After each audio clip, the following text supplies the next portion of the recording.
Dunkirk. Let's start with Jack Lowden. Come on in, Jack, and let's applause. I saw Jack at breakfast today. Did you have a good breakfast with your mate today? I was sitting kind of, I pretended like I was sitting with you. And here we have Barry Keoghan. Is that right? Come on, Barry. And next up, of course, we have Mark Rylance. So very good to see you. And let's bring in now Christopher Nolan. Christopher Nolan. And coming up, of course, we have Fionn Whitehead. Fionn, good to see you again. And Harry Styles. It's gonna go, come this way, please. Here we go, Harry, good to see you. And of course, we also have Emma Thomas, and that rounds out the cast and filmmakers for Dunkirk.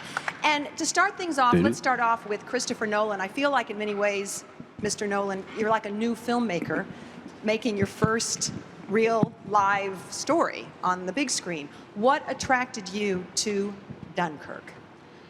Well, like most British people, Dunkirk's a story that I've grown up with. I don't even remember the first time I was told about the events at Dunkirk. And so, as kids, we received the sort of very simplified, almost mythic fairy tale version of what happened there. But over time, and in particular experience that Emma and I had about 20 years ago, where we made the crossing with a friend of ours who owned a small boat, and we made the crossing at about the same time of the year the evacuation had taken place, and went to Dunkirk. And the crossing was extremely difficult. The channel was very rough. It felt difficult and dangerous, and that was without people dropping bombs on us. That was without heading into a war zone. And so I came away from that experience with my respect and fascination for the people who'd taken part in the real evacuation absolutely cemented. So it's just something that I've never quite understood why a modern film hasn't been made about it. And as a filmmaker, those are the kind of gaps that you're looking to fill. Okay, let's kick it off with the press. We'll start right over here. Is it on? Wow, the movie was amazing in IMAX. It was so awesome. My question is for Christopher Nolan. We've seen your career grow. You independent filmmaker, kicking butt back then. Now, this epic war film you've created. Can you talk a little bit about the process moving forward in your career, how you choose your projects, how you guys as a team choose your projects, what you direct? I mean, for me, it's always been about story. It's always been about finding a story that hooks me, that I feel that I can have an emotional connection with, that'll sustain me through the years of making the film. I'm very single-minded. I only really do one thing at a time. I'm not very good at planning what I'm going to do next. So I dive in and I concentrate on one film for 2 or 3 years usually. And so it has to be a story that I feel is going to hook me emotionally for that period of time and keep me enthusiastic about it. Emma, where do you fall into place with all this? I guess I produce the films that he gets enthusiastic about. I mean, we only really work together, and so, I try and suggest things to him. Sometimes that works, sometimes it doesn't. But, it really has to be a film that Chris is excited about and sees something that he can do that's different and he can get behind. Right over here. I'm very curious about about your editing process. How long was your first cut on this compared to the finished film? And also, you haven't really released deleted scenes from your previous films. Have you pulled like a Kubrick where everything has been burned? Or do you have them in a vault somewhere where one day they might see the light of day? I know, they're all in the films. I have a great editor, Lee Smith, and we find a way to just stuff more and more into the sausage. So we don't really tend to leave anything on the cutting room floor in terms of complete scenes that would be coherent on a deleted scenes feature. If you look back at my past, like Insomnia, we have 2 deleted scenes on the DVD there because we had 2 scenes that I liked very much that had to come out of the film for time. And after that, I really took the view of trying to make those decisions on the page. So being a writer-director, I don't come to the floor with things that, well, let me put it this way. Making films is hard. All of these people here can attest to that. It's just difficult, and you'll do anything to not shoot something if you don't have to. So I try and pull things out at script stage that I don't think are going to serve the narrative. Right here. I thought it was an interesting choice to have the 3 different stories going on, one by land, one by air, and one by sea. And I was wondering what inspired that choice and what you were hoping to gain from those perspectives. What I was hoping to gain was a way of maintaining a subjective storytelling approach, but still building up a coherent picture of the larger events of Dunkirk. So everything in the film is intended to be intense, suspenseful, and subjective. You want to be on the beach with these guys, seeing events through their points of view. But then you also want to build up this bigger picture, and so that requires the view from the air, from a Spitfire pilot, on the sea, from people coming over to help with the evacuation. And that way, not let the audience step out of the movie, step out of the human scale perspective. I didn't want to cut to generals in rooms with maps kind of pushing things around or whatever. I didn't want to give the audience knowledge that the characters didn't have other than through the interaction of these 3 distinct story threads. I want all the actors to answer this question. Given the fact that there wasn't a lot of dialogue in this movie, what does a Christopher Nolan script even look like? Harry Styles, let's start with you. I think the thing with Chris's script is very is the same across a lot of his older movies, is that they lend themselves to multiple viewings, and I feel like you learn new things each time you watch it, and I feel like it's very much the same. I felt when reading the script is you kind of learnt new things and found new things that you were excited about within it. Yeah, I think that's kind of, once you get your head around it, because they're obviously so technical, you kind of enjoy it more and more the more times you read it, which is obviously amazing. Ben? Yeah, I think that the fact that there wasn't much dialogue in the script meant that a lot of the characterization was left to us, which is quite an amazing thing to have. And it just meant that we got to work on it ourselves, I guess. And when we stepped onto set, you had to kind of know your character so that you can respond to the situations around you accordingly. So, Mark? It's always helpful not to have to try and convince an audience that a bit of exposition is something that you really need to say as a character. Even in Shakespeare plays, you get exposition sometimes, and you have to work hard and twist and turn to make it sound like it's something you need to say to someone else to change them or to change yourself. And there was none of that in the script. Everything had it was easy to see the need behind the words and behind the situation, so that's a delight. It's also a delight, as I imagine it was, to work with Kurosawa, to have the same person who's made the script directing the film, if they can do both things, which Chris can, because it gives him a flexibility when you're filming a scene. He knows the material well enough that if an idea comes up when you're filming something, he'll know whether it's a valuable idea or not. And always things happen in front of the camera that are not prepared for. So you want to have someone in charge who's strong and knows what they want to do, but's flexible about what's happening in the present moment. Jack? Yeah, I mean, it's a very lean script. It's very fit. There's not a lot of fat in the script, and I think that's what makes it a great script. And me personally, I enjoyed the majority of my dialogue was technical jargon. I really there's a great satisfaction when you have to learn technical jargon for a part, and in the military, they love shorthand, and it's just a personal satisfaction in knowing what certain things meant, and yeah, it was fun. Do you remember any of it? Vector 1-2, I certainly remember that. Excellent. Yeah. That's great. Right over here. Mr. Nolan always brings out the best in actors. What's the best note for all the actors? What's the best note you got from Mr. Nolan? What was the best note you got from him?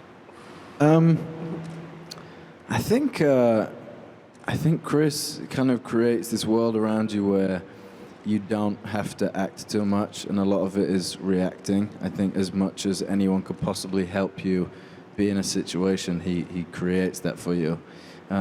So I think it's just not overthinking it and don't think about, acting too much, I think is kind of the best thing. Chris really kind of puts you at ease in terms of, just say what you need to say, kind of don't overthink it. And I think if you're trying to act, you obviously don't want to be kind of overthinking anything. So yeah, I think Chris just creates an environment on set where you feel very, you're not intimidated so much by the scale of everything that's going on behind you. He makes it feel very intimate with you and the camera, and it helps to like not distract you. So I'd say, yeah, that kind of really, and he's nice. Come on. Finn. Yeah, I think I agree with Harry. It's far less, I think, about what Chris actually said to us and more about the way he works. It means that you are just kind of sucked into this world, and I think anyone who's a fan of Chris's films can see that the characters are grounded in such a sense of reality, even when they're so obscure and kind of surreal, that you're able to empathize with them so much easier. And I think that was an amazing thing to be a part of, to be thrown into this world and just be reacting to the situations he was putting in front of us. Jack, I guess you were told probably just to hold your breath. Yeah. I mean, I didn't need to be told that. Well, there was parts of what I got to do. I was saying this earlier, especially when I'd go up in the plane with the IMAX camera on the wing, and we'd come back down and show Chris. It very much felt like shooting a short film in a way. That Chris would have a look, and then we'd stick more film in the camera, and up we'd go and do something again. Something different that Chris had thought of, and we'd come back down. He'd have a look. It was basically sort of. Technically, there was only about 3 of us there when we were doing that, me, the pilot, and Chris, and that part was a lot of fun. Yeah. Barry, Mark, notes from the director? I mean, as the lad said there, Chris creates a world for you. I've not been on a film before where you have Spitfires come over you, battleships to your left, right. You don't have to act. I mean, it's fun. It's you know what I mean. So yeah, it was more the way. The world he created, and it just made it a lot easier. Okay. Yeah, I don't remember. I don't have a memory of lots of notes or talk or micromanagement, which is really tiresome as an actor. I felt very trusted. Sometimes in modern films, the director is 100 yards away in a tent, hopefully not playing on their Game Boy, but watching. But seriously, I have been in films where you're not sure the director's even watched what you're doing. But on the contrary with Chris, he felt very much there with us. And Jack was reminding me that at times he would be rocking the boat behind the camera. You didn't feel him just there physically. You felt him there emotionally with you, and very observant to what was organically happening between the 3 of us, Tom Glencarny and I, and his notes were very gentle and never felt like I was being asked to do something other than to try and bring as much as my own humanity as I could in that situation. I mean, you didn't have much choice other than to be close to us on that little boat, but you know what I mean. He was just very personally involved. It's very hard to be a film director, I think, and many film directors have to take jobs and have careers that involve doing things just to get somewhere else. But you felt Chris wasn't trying to get anywhere else than where we were right on that day, and enjoy that. So that's should be the norm, but it's actually a gift when you get that from a director. For Chris, and also Emma too, considering that trying to make this film as realistic as possible. You were using real things, real planes. How did you do all this? Well, in planning the aerial sequences, it was very important to me that we try to achieve as much in camera as possible. So we were able to get real Spitfires, real bomber, real Heinkels, and really try and get the IMAX camera places we'd never got it before.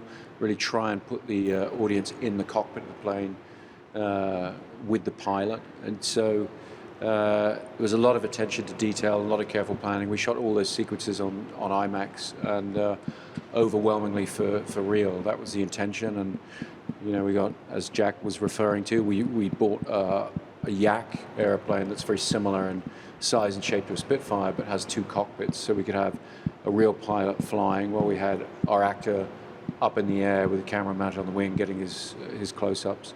And that was the kind of thing we really wanted to do, to try and tell this aerial story in a way that we hadn't seen before. Emma, do you ever say no? Okay. I don't know how to answer that question. Yes. Well, no, I don't say no exactly. I would say I listen to the way Chris wants to do something, and I question whether it's the right way to do it, I would say. I think that's generally the MO. But I think that I just wanted to also add to the question of, you know, how we did things for real. Not only, you know, I think that with all of these things, with the Spitfires, with the boats, we have there are a lot of people who are that are real enthusiasts for this era of history and do a great deal to sort of keep the memory of it alive. And so not only did we have the Spitfires, but we also had some of the real little ships that were basically recreated the journey that they made in 1940. There's a group of very passionate owners of those little ships, and they regularly get together and memorialize the evacuation. And we had some of them come to Dunkirk, which was an incredible thing. And I think that it really helped all of us to sort of tell the story in a very authentic way. Stephen.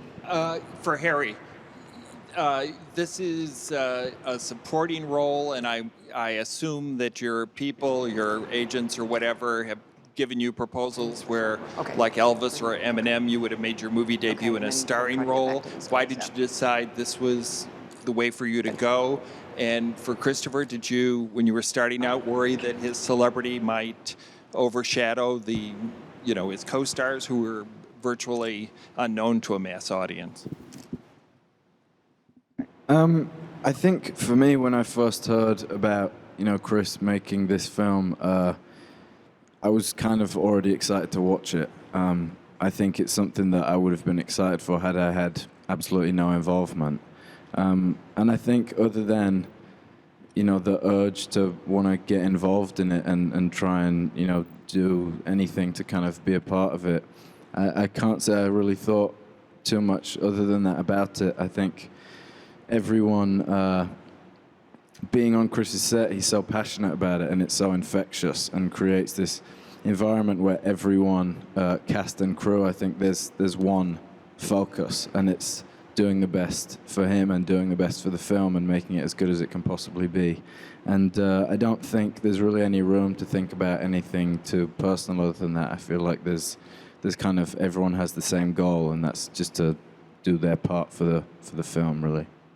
I mean, my job as a director is to see the potential in the people we're thinking of casting, and whether you're talking about somebody who's never done a film before, like Finn or Harry, or whether you're talking about somebody very experienced, like Mark Rylance or Ken Branagh, you have to see the potential for them to do something they've never done before.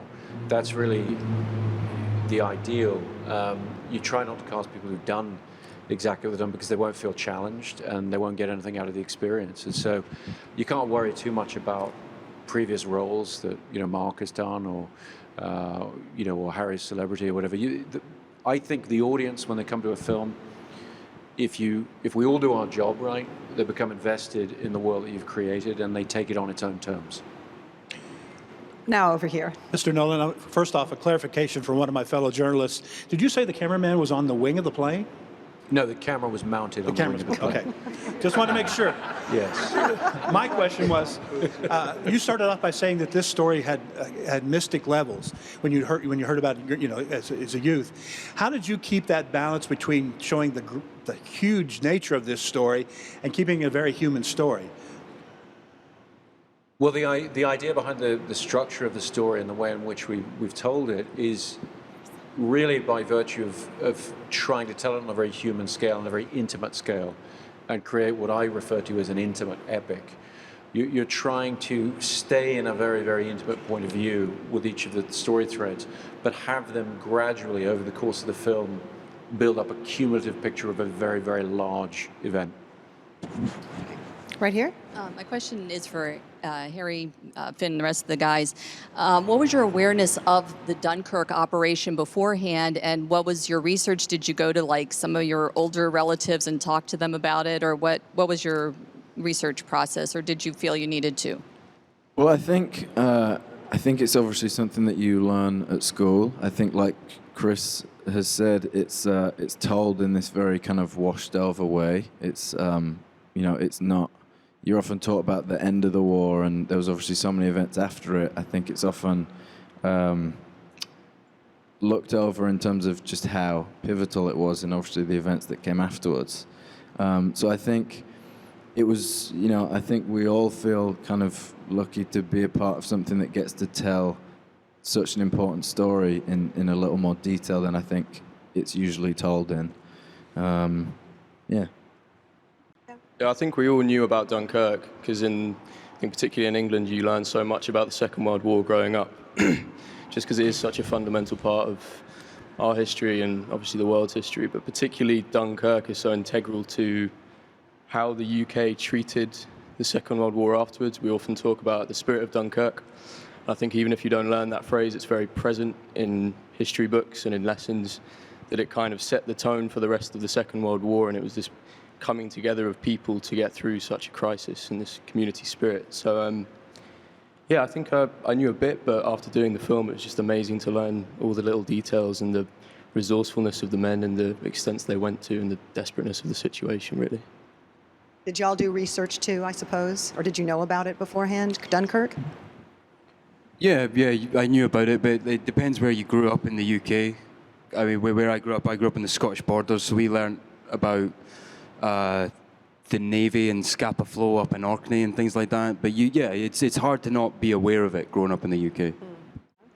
There's a museum in London called the Imperial War Museum, and much to my delight, they had a lot of audio recordings with men like Mr. Dawson, it sounded like you'd listened to them too, because sometimes I saw little details that Chris had taken with his imagination and made into the story of the film. But these were nice 60-minute or 90-minute recordings with these men, and they helped me to understand how little they knew about what they were going towards. The government at the time obviously was keen not to frighten the English people who'd only just got over the First World War, and didn't want to know how terribly badly things were going in France at that time. So yes, those recordings were very helpful to me. Right over here. Two questions for Mr. Nolan. One, this for me really felt like a locked room thriller, so I'm wondering cinematic influences. And then two, this is a game changer for moviegoers because of the IMAX experience. It's like something we've never really seen before. So if you could talk a little bit about the IMAX, shooting almost the whole thing in IMAX, and then going forward, is this the way you're going to be making movies? Well, I've been working with IMAX for about 10 years now. And with each film, we've tried to maximize our use of it, try and shoot more of the film that way. This film felt more than any other I've made that I needed to try and immerse the audience in the experience and create what I call a sort of cinema of experience, really take them there. And IMAX is the best format to be able to do that. Obviously that poses production challenges, but I think it's well worth it in the finished product.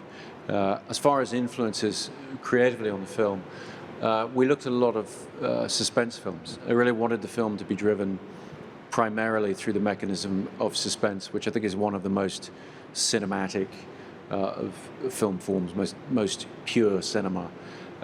So we looked at Hitchcock, we looked at various influences. I think the one I would point to most is probably Clouseau's Wages of Fear, which I think has a very, very distinct, influence on various aspects of the film.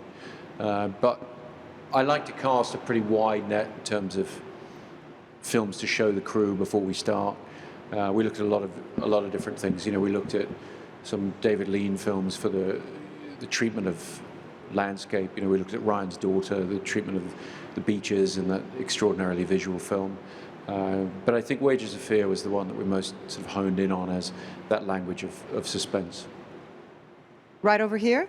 Yes, my question is for Harry Styles. So how did you, making your debut in a Chris Nolan film is so impressive. How did you prepare for your role, and what did you learn from your fellow cast members?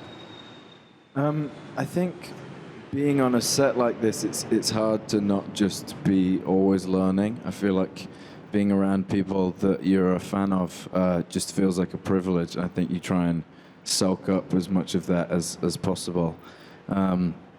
I think Chris has, like Mark mentioned earlier, Chris has this way of, he's not really controlling you, and I think it gives you a confidence to kind of be as natural as you possibly can. You never feel like you're trying to kind of hit too many notes at the same time. He never has you overthinking stuff.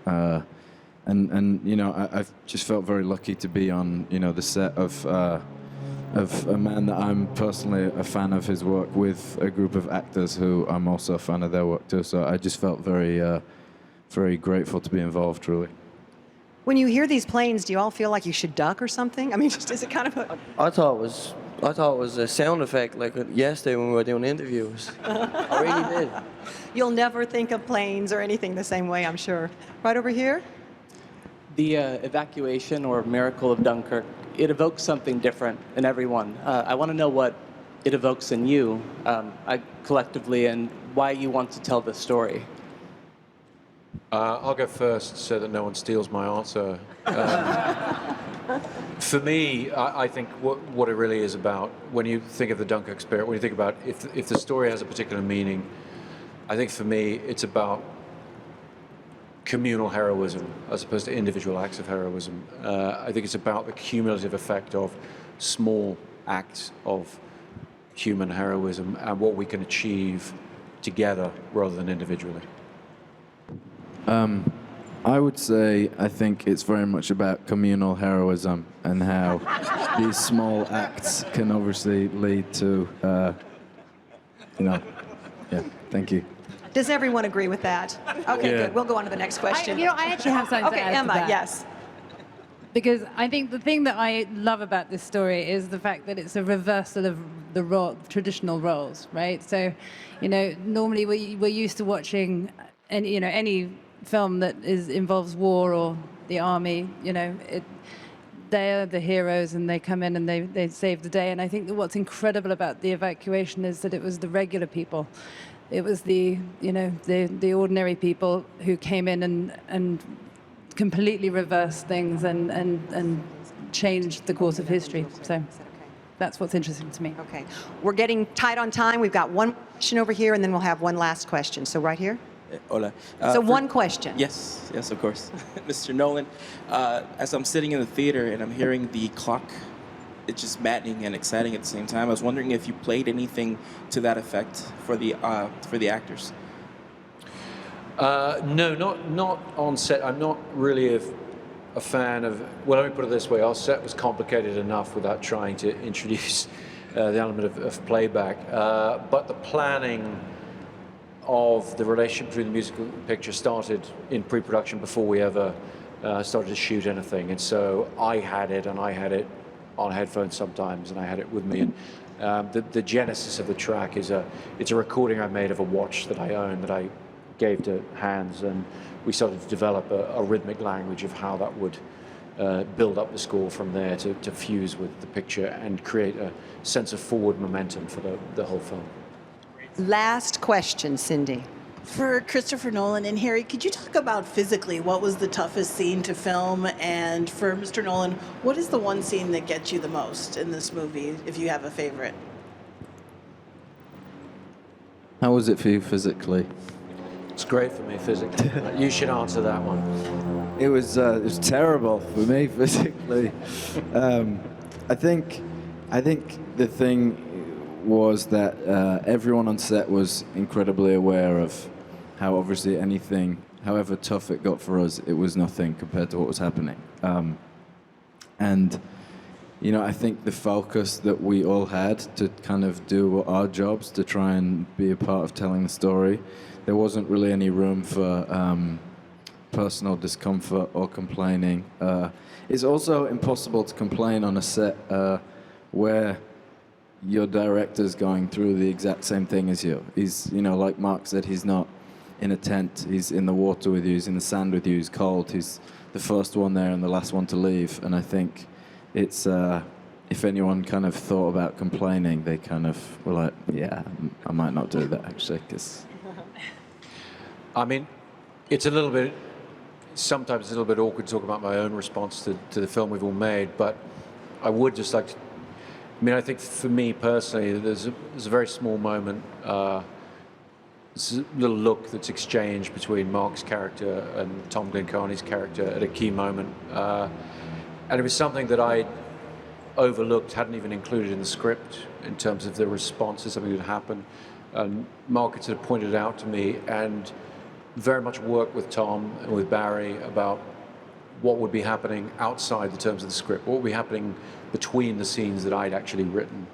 And what that produced was something that you dream of as a director when you bring on great talents like Mark, like Tom, like Barry. You're hoping for moments that you didn't anticipate that actually come to define a particular part of the story, and that's what that is for me. July 21st is when Dunkirk opens. Thank you all for your Thank you time. so much. Dunkirk,